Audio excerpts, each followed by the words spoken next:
In today's video, I'm going to teach you how to use DaVinci Resolve to add an outline to an image or text using the stroke feature. This is a straightforward process that can take your visuals to the next level, making them stand out and give a more polished look to your projects. First, you'll want to open DaVinci Resolve on your computer. If you're unfamiliar with DaVinci Resolve, it's a powerful video editing software that's popular among creators for its robust set of features, and it's even free to use, which is a big plus. Once you have it up and running, ensure that you've loaded your project and you're ready to make some edits.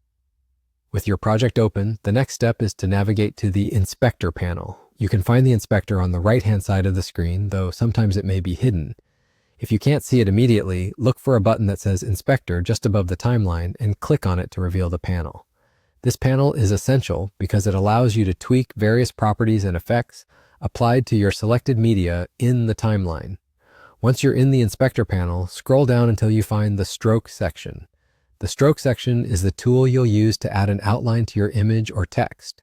It allows you to adjust the size and color of the stroke, among other features, to ensure your final product looks exactly how you envisioned. To add a stroke to your media, look for a size bar in this section. You'll need to drag the size bar to the right to increase the size of the stroke. This gives a controlled outline effect, which can range from something subtle to a more pronounced design depending on your project needs. Keep in mind that the larger the stroke size, the bolder the outline will be. It's important to adjust this carefully for the best visual results. This feature is handy because a well-placed outline can draw attention to specific elements of your video, such as titles or focal points within an image. Additionally, if your visuals include elements that are similar in color to your background, a stroke can add necessary contrast.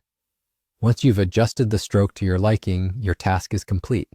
You've successfully added an outline to your selected media in DaVinci Resolve using the stroke feature. As always, make sure to preview your changes before finalizing them, and feel free to experiment with stroke sizes and colors to find what works best for you. And that's it. Your image or text now has a distinct outline, and you're all done. Remember, playing around with these settings is the best way to learn, so don't hesitate to explore other features in DaVinci Resolve to further enhance your creative projects. Thank you for following along, and I hope this tutorial helps you in your future video editing endeavors.